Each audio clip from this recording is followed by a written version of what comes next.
children to control their unruly behaviour.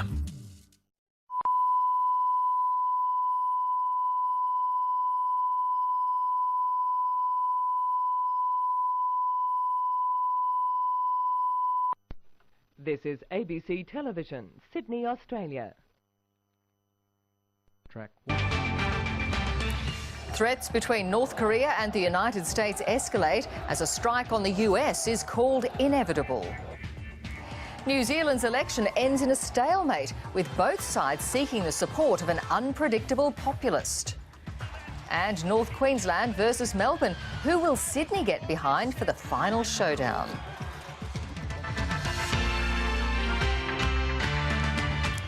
Good evening, Juanita Phillips with ABC News Sunday. Also tonight... I'm Liam Cochrane in Myanmar. This country suddenly finds itself the subject of international condemnation as thousands of Rohingya people flee across the border. And I'm James Bennett on the other side of that border in Bangladesh, the country that's struggling to cope with the impact. Tonight, we explain how it's come to this and why it's happened now. But first, the big four banks have ditched ATM fees, making it free to withdraw money from any of their machines. One of the reasons is that more people are choosing to use tap-and-go payments rather than rely on cash. It's a move sure to please consumers, saving them $500 million in fees each year. And it comes at a time when banks are on the nose with the public. It's long been an unpopular fee, being charged to withdraw money from other banks' ATMs. To be honest, they shouldn't be charging anyone. Whether we go to different banks or not, they should just no fees at all. You know, need some cash out and you go somewhere and you've got to pay the $2 fee, not acceptable. The Commonwealth Bank now agrees. It's been the first of the major banks to scrap the charge. We recognise that it's the most unpopular fee in Australian banking, and that's why we've chosen to respond and to be able to demonstrate that we are listening. And the others were quick to follow, moves lauded by the Treasurer. I'm happy to give them a pat on the back when they do the right thing, and by abolishing ATM fees, I'll give them that pat on the back, but there's a lot more to do. Imagine how we could get better banking for all Australians if we had a Banking Royal Commission. ATM fees costs Australians $500 million a year, but with people using less of this and more of this, it means revenue from these is down.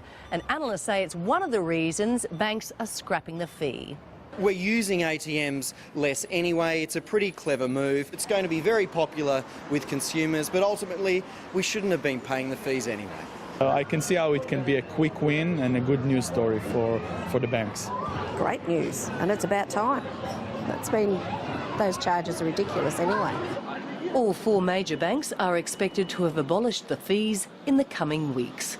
Liv Casman, ABC News, Sydney. North Korea is hardening its rhetoric against the United States, calling a nuclear strike on the US mainland inevitable.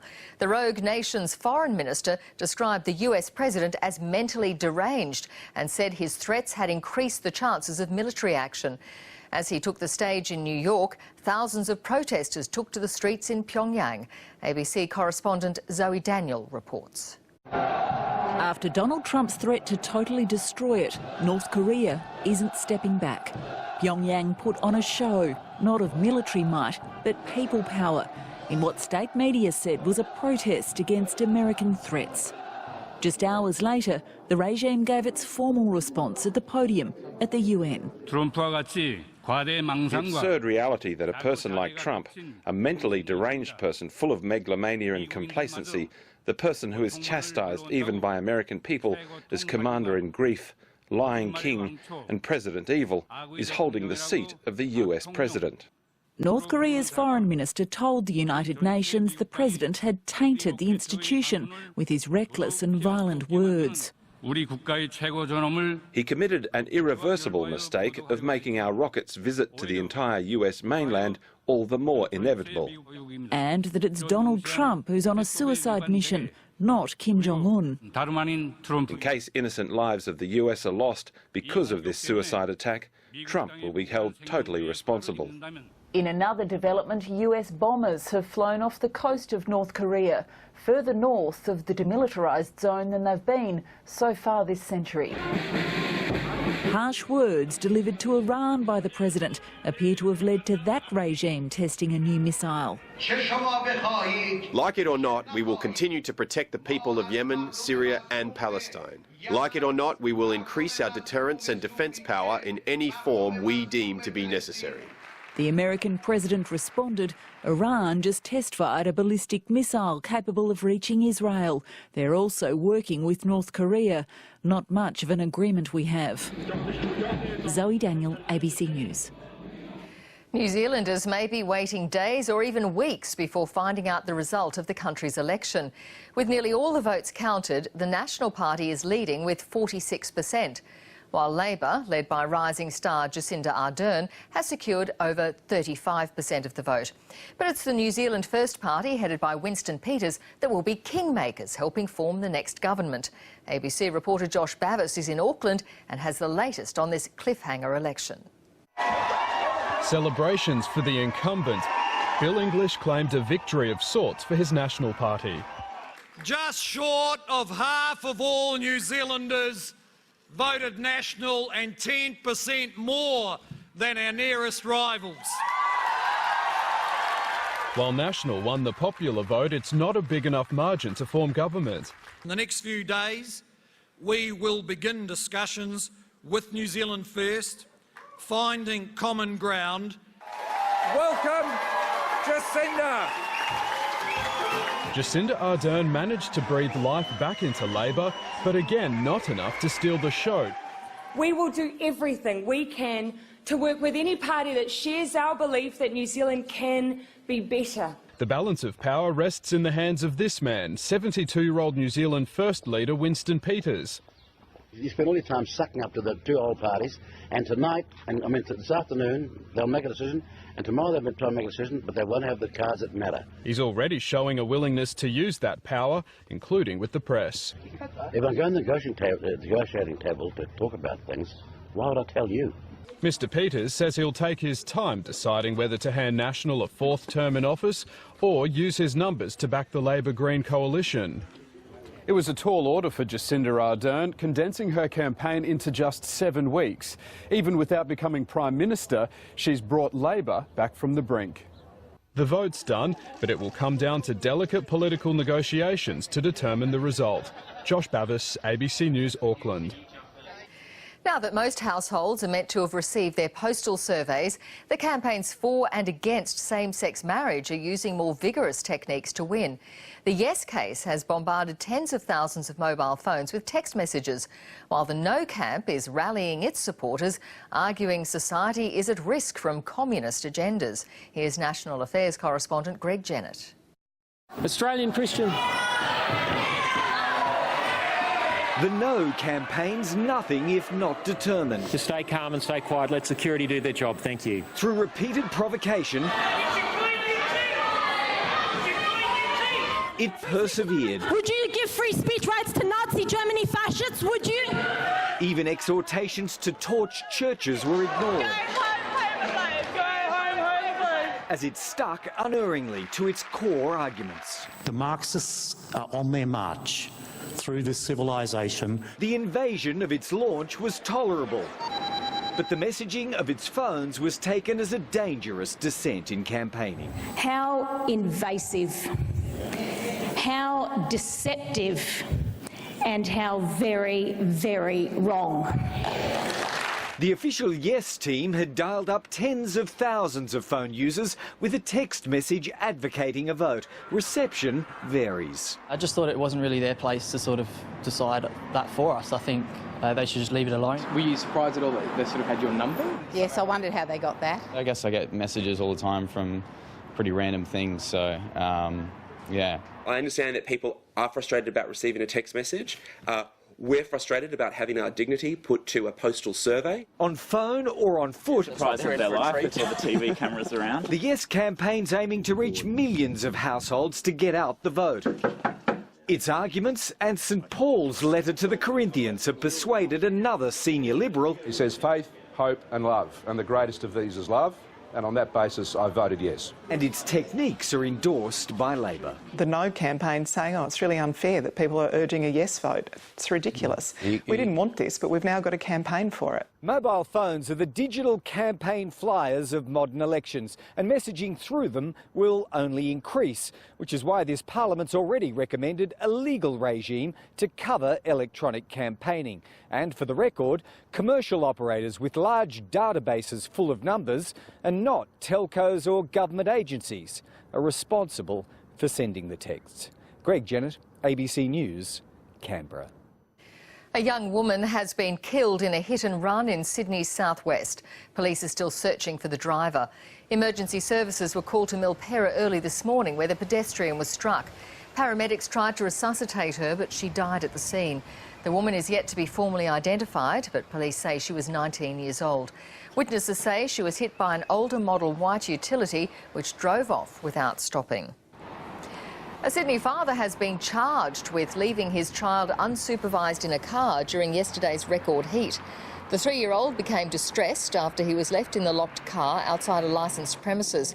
Police forced their way in to free him. The 42-year-old father has also been charged with neglecting a 2-year-old who was left unattended at home. And in Perth, a 23-year-old was arrested after hanging on to the windscreen wiper on a train that was travelling up to 110 kilometres an hour. The Public Transport Authority says he could easily have been killed. To Germany now, and if the polls are right, Angela Merkel is heading for 4 more years in one of the biggest jobs in Europe. In the final poll before the ballot began, Ms Merkel's Christian Democratic Union has a commanding lead. Her main opposition is about 14 points behind. The far-right AfD party is finishing strongly and has moved into 3rd place. And Europe correspondent James Glenday joins us from Berlin. James, despite the CDU being so far ahead in the polls, it looks like minor parties will play a crucial role.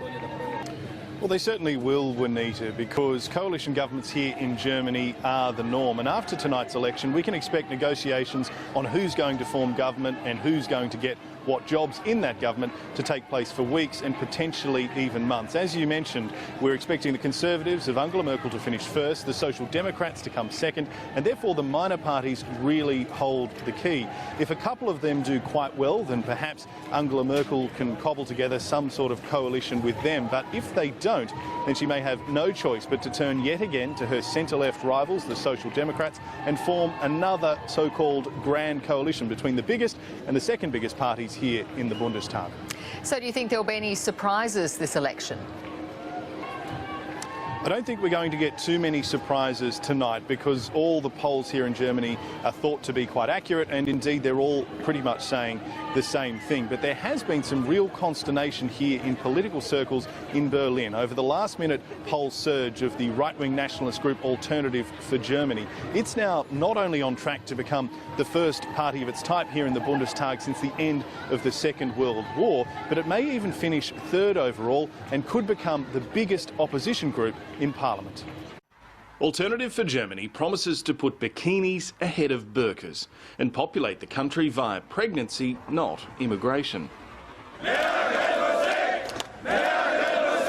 But above all, its supporters want to send a message to the country's Chancellor, Angela Merkel. It's important for us to show that even in her own electorate, which she has held for a long time, majorities for her politics have disappeared. The party has made some shocking statements in the past. This was one member's view on Berlin's Holocaust Memorial. We Germans, our people, are the only people in the world that get a monument of shame planted right in the centre of their capital city. But AfD's perform best at the ballot box when it's concentrated on campaigning to close the country's borders. Europe's asylum seeker crisis helped its rapid rise. The party has transformed itself at an incredible speed into a far-right party with national elements. So in that respect, it's a challenge for all Democrats. Conservative Chancellor Angela Merkel, who is likely to win the election, and her main opponent, centre-left Social Democrat Martin Schulz, have both ruled out working with Alternative for Germany, even if it finishes 3rd and enters the national parliament for the first time. If the AfD makes it into the Bundestag, it would mean that for the first time since 1945, the language of democracy's gravediggers would enter Parliament. I am saying here in Berlin to these people, you are our enemies and we will defend democracy. But this is a group that enjoys shocking the political establishment, and it claims it'll act as a vocal opposition to the major parties for the next 4 years. James Glenday, ABC News, Berlin. You're watching ABC News Sunday. Still to come. I'm James Hancock, and this is the Institute of Forensic Medicine in Melbourne, where cold cases have been solved using advanced DNA analysis. Coming up, the national project to solve even more.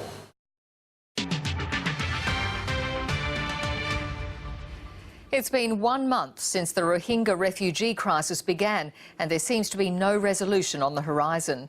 The number of Rohingya Muslims who fled to Bangladesh now exceeds 400,000. At least 240,000 are children. As many as 200 Rohingya villages have been abandoned, and Myanmar's army accused of ethnic cleansing. The tension in the region is older than Myanmar itself. The divisions run deep, explaining why Rakhine State is now rocked by violence and why so many fear for their lives. For tonight's special report, we are on both sides of the border. South Asia correspondent James Bennett is in the refugee camps of Bangladesh. But we begin with the origins of the story, and Southeast Asia correspondent Liam Cochrane, who is in Myanmar. Myanmar's most iconic sites may be Buddhist, but it's a country of different religions and 135 recognised ethnic groups. The Muslim Rohingyas are not on that list. About 1 million Rohingyas live in the country's west, near the Bangladesh border, an area that's long been a frontier between Buddhism and Islam. Educator and interfaith activist A. Lewin says Muslims have lived in Rakhine State since at least the 15th century. Some were serving in the court as ministers, even as prime ministers. There were generals in the Rakhine army. This clearly showed that these groups were intermingling. I never deny the existence of Muslim community in the Mraud kingdom before the Burmese conquest of the kingdom in 1785. But it was very small community. The Muslim community grew significantly during the 19th century when colonial Britain brought in workers to grow rice in Myanmar. These historical facts are interpreted in two very different ways, either as evidence that Rohingyas have lived in Myanmar for generations, or as proof that they're relative newcomers and therefore don't deserve citizenship. The tensions have led to outbursts of violence for decades. Many Rohingyas live in camps or remote rural areas. Their travel is restricted and poverty is rife. Amid this Asian apartheid, an insurgency formed. And it burst onto the scene on the 9th of October last year with coordinated attacks on 3 border police posts. And they took control of that post for several hours, they looted its armory, and then they made off. The security forces retaliated against suspected insurgents and civilians, prompting thousands of Rohingyas to flee amid allegations of atrocities. Last month, the militants attacked again, this time hitting 30 police posts. Again, the response was brutal. It prompted a disproportionate response from the security forces. Now that area, much of it is depopulated. The United Nations has called Myanmar's response textbook ethnic cleansing. Within Myanmar, though, there's little sympathy, especially among the hardline monks who've stoked the rage. Myanmar soldiers defended us against attacks from Bengali terrorists, but the world doesn't blame the terrorists. It seems like they support terrorism. There are concerns the crackdown could further radicalise Rohingyas and attract even more dangerous players. Nobel Prize winner Aung San Suu Kyi is being urged to intervene, but she has no control over the military. There is a human tragedy unfolding on the Bangladesh border. It's a tragedy the scope and scale of which will come to define international views about Myanmar for years to come. As the violence flares, thousands have fled, running for their lives across the border to Bangladesh. Our South Asia correspondent James Bennett is just across that border, where hundreds of thousands of Rohingya refugees continue to fight for their survival. That's right, Liam. As the crowds have increased dramatically at the camps here in Bangladesh, conditions have deteriorated sharply, and the long-term prospects are grim. These people have been driven from Myanmar, and they're not wanted here in Bangladesh either. None of this existed just 1 month ago. This is Kutupalong camp, a squalid safe haven of sorts. From Mohammed Shuife, a rare English speaker among the refugees, we hear graphic testimony of the horrors driving Rohingya to this hell. And cut and shoot. The 29-year-old had worked for Doctors Without Borders in Mongdor, where numerous villages have been razed. Suddenly burned there, firing. Your home was fire, yeah. He says soldiers shot at fleeing refugees, an allegation corroborated by Bodhi Alam. How are you, sir? Nice to meet you. It took 7 days to reach Bangladesh through mountains and forest, and I saw military firing from all directions along the way. Last month, he says, the army came to his village of Asimbor and told people, run. At first, I was unable to bring my 2 disabled children. They were beaten and kicked severely, but lived.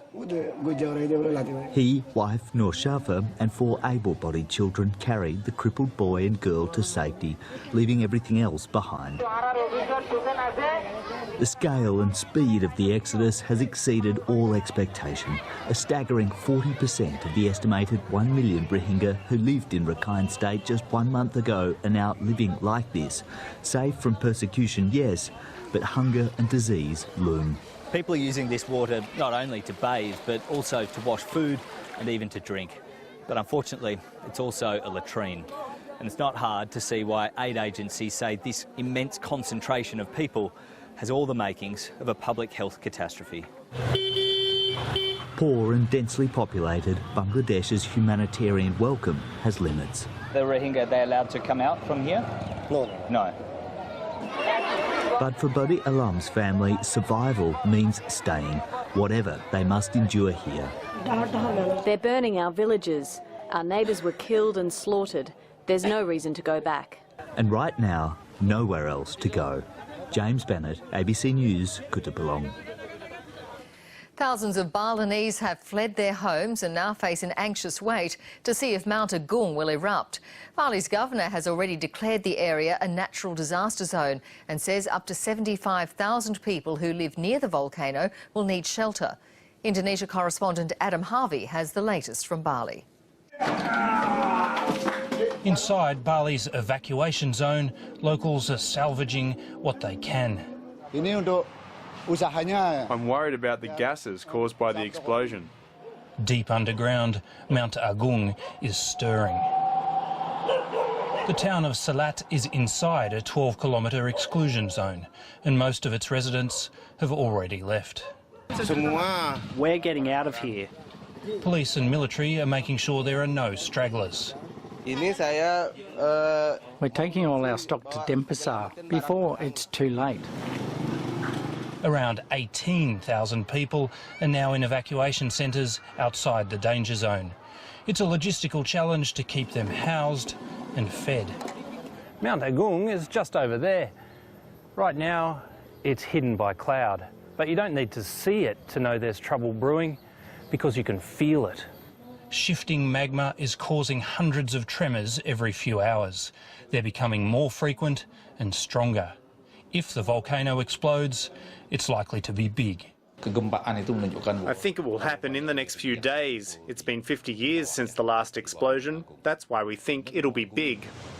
Any major eruption will affect Australian visitors and the island's tourist industry, because the first thing likely to happen after an eruption is the closure of Bali's airport. Adam Harvey, ABC News, Bali. Australia could be on the verge of making major breakthroughs in missing person cases. A national DNA database is set to be rolled out to help identify human remains. It'll bring together DNA collections currently held in each state and territory. And experts say the system could be used to solve any number of cold cases. James Hancock reports. These sisters know the unimaginable pain of having a loved one vanish. It ruined our family, my parents. It devastated us all. Their brother was 31 when he went missing in 1994. leaving behind 2 young daughters. We've searched for him in riverbeds, we've gone interstate. In the lead up to his disappearance, his life started to unravel. He started getting into gambling and his life became a little bit messy. It was like he lived a double life. Yeah. It was a chance discovery 20 years later that eased the family's heartache. An excavator unearthed a human skull in bushland near Marysville, northwest of Melbourne. Later, 3 more bones were found. The breakthrough came here at the Victorian Institute of Forensic Medicine.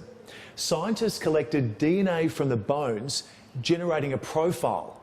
It was compared to DNA taken from both of Mark Jansen's parents years earlier. It was a match. It's an absolute miracle. We never ever expected him to be found. His parents' DNA samples are among about 300 kept at the Victorian Institute of Forensic Medicine. 40 unidentified remains have also been profiled, all in the hope that more cold cases can be solved. We can build up DNA profiles from individuals from very, very small samples. But checking those profiles against DNA samples in other states isn't nearly as easy. I'm sure that some of our unidentified remains that we currently have here in Victoria belong to interstate cases. The Australian Criminal Intelligence Commission currently operates a limited national DNA database. It's clunky at best. But once all of the state and territory DNA databases are linked up, family matching will automatically be available nationally. We will have a number of cases that will be linked almost immediately to unsolved cases. The Intelligence Commission says it's planning to roll out the new system in the next year. Look, it was really important, finally, that sense of closure. Yeah. Exactly what happened to Mark Jansen is still a mystery. James Hancock, ABC News, Melbourne. Living in the country does have benefits for your health, but one drawback can be a lack of specialist medical care. Not having access to information and advice can be challenging for both patients and GPs. And for people seeking to transition from one gender to another, finding the right doctor usually means a lot of travelling. Now, GPs are being urged to learn more about the transitioning process. Rosie King reports. This is how Holly Conroy always wanted to live, as a happy and confident woman. I decided that I was going to live my life on my terms. You know, we only get one shot at it, so why not live how you want to live and how you feel you should live? Holly first tried transitioning to female 11 years ago, but was talked out of it by family and friends. She kept living as David until she just couldn't any longer. I seriously contemplated taking my own life. It got to the point where I couldn't handle it anymore. Transitioning hasn't been easy for the truck driver. Holly knew she had to do it, but couldn't find a GP to help in her hometown of Wagga Wagga, so she found a doctor online in Canberra. Her struggle isn't unique. I've had patients come travelling up to 8 hours away to see me, just for an initial consultation. A recent survey found transgender Australians are at a much higher risk of suicide and depression, and the peak body of GPs wants doctors to make trans medicine training a priority. It's not something that's been taught in medical schools or been a commonly practiced part of our job. So I think that's what puts some doctors off doing it, is they just don't know what to do and don't feel confident in doing it. While medical help was hard to find for Holly, there's been no shortage of moral support this time around. I was terrified for her mental well-being, I suppose, especially being in a smaller, in a country town. Just in my wildest dreams, I couldn't have imagined that it would have been so well accepted. Life's just amazing at the moment. She just wants others to feel the same. Rosie King, ABC News, Wagga Wagga. Let's check the temperatures now as our record-breaking weekend of heat draws to a close. Currently it's 19 in Sydney, Batemans Bay 22 degrees and also 22 in Newcastle. Elsewhere in the state, it is 16 in Wagga Wagga, 19 and sunny in Dubbo, and 21 degrees in Coffs Harbour. Stay with us on ABC News Sunday. We'll have a full weather report, including the outlook for rain. Not good, I'm afraid, a bit later in the program.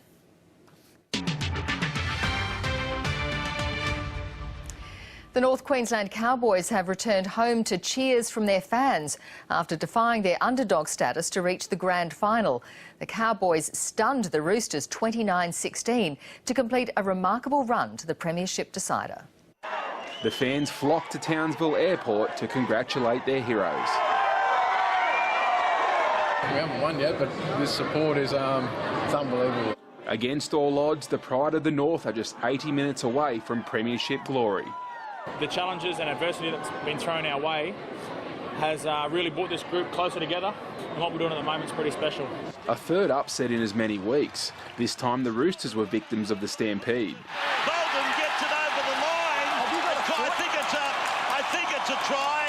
Halfback Michael Morgan continued to make the big plays in the absence of Jonathan Thurston. Take a shot, they like it, the Cows. His development as a player and as a leader, and on and off the field's been really pleasing.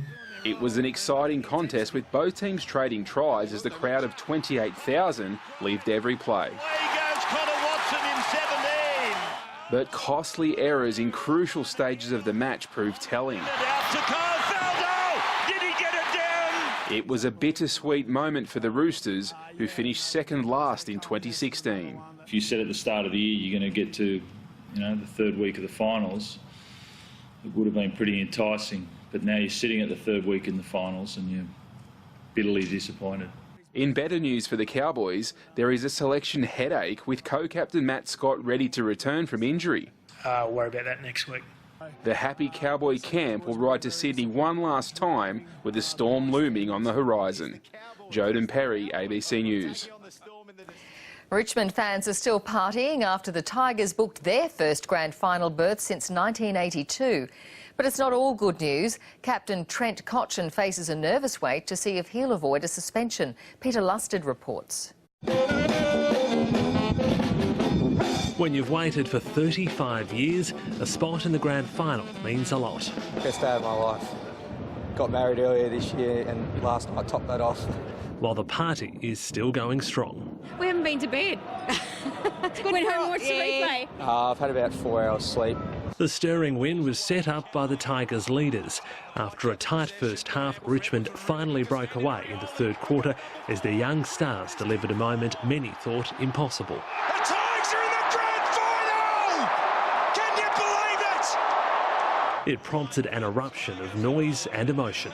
I'll be honest, at the end of last year, there was points where I thought, well, would I ever get the chance to represent this great football club in the greatest stage that we can play on. There were tears too for the Giants, bowing out in the preliminary finals for the second consecutive year.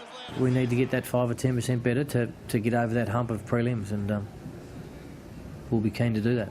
It's not all smiles at Richmond. Trent Cotchin will come under scrutiny from the match review panel for this bump that left Dylan Shield concussed. The Tigers think he'll get off. The fact of the matter is he hasn't been reported. Was there a free kick? I'm not even too sure. Not being biased, I don't think there's anything in it. The MRP may see it differently. An emotional 24 hours took another turn in this afternoon's VFL Grand Final, which the Tigers lost in a cliffhanger. A crazy weekend, and there's still 6 days until the grand final. Peter Lusted, ABC News. Englishman Paul Casey is 2 shots clear heading into the final round of the season-ending PGA Tour Championship. Australia's world number 6 Jason Day is 6 shots back. The 29-year-old carded 4 birdies in a row on the front 9 and was in a share of the lead before he struck trouble on the back 9.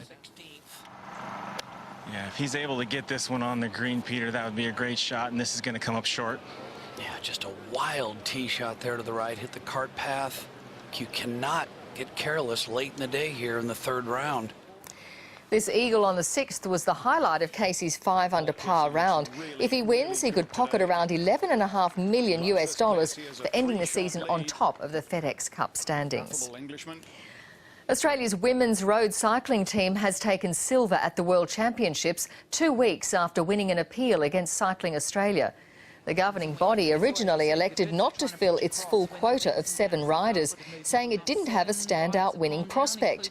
Dutch rider Chantal Black overcame her involvement in a crash to finish first, while Katrine Garfoot proved a point by storming home in second.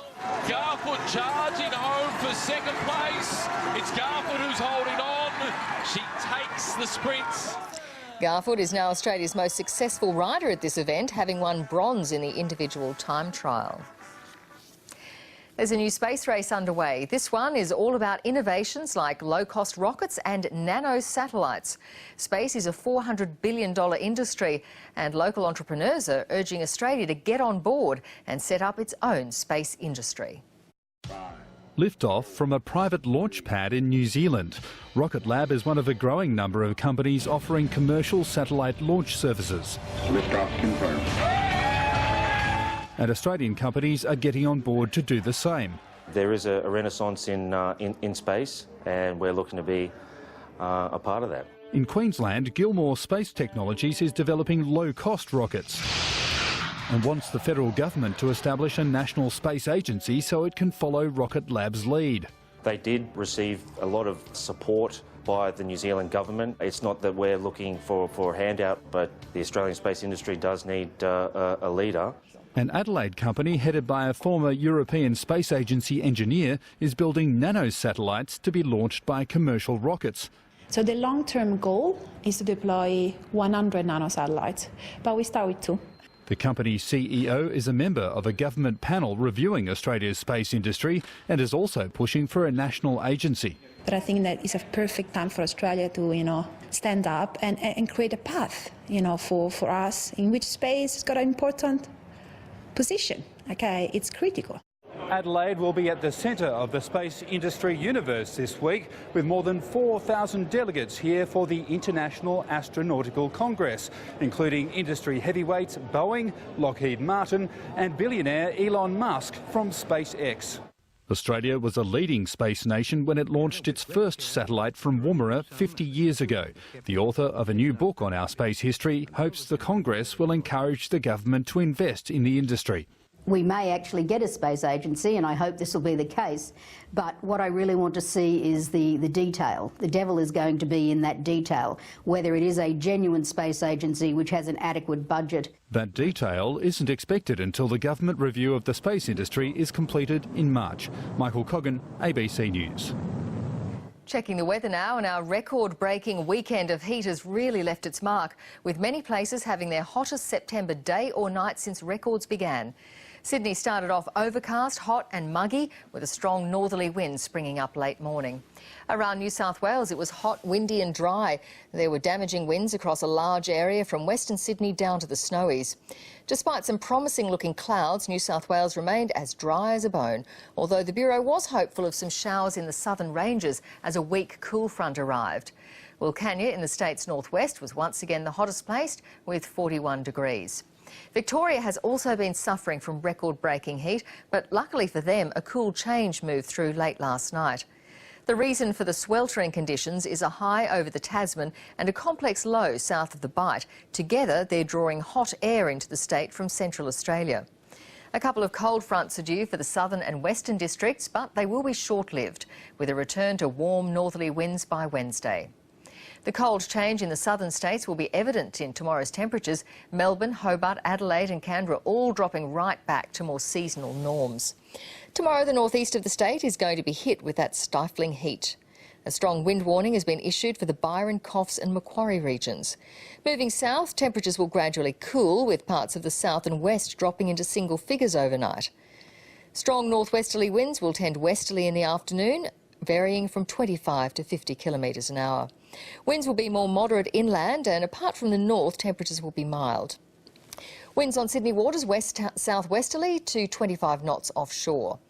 In Sydney tomorrow, it'll be mainly sunny and much cooler than today. Unfortunately, there is still no rain on the horizon. Those rain graphics you can see on the forecast refer only to a 50% chance of 1 millimetre or less, so don't get your hopes up when you see them. The good news is that temperatures both day and night will be much more bearable than they have been. And that is ABC News for this Sunday. Enjoy the rest of your evening.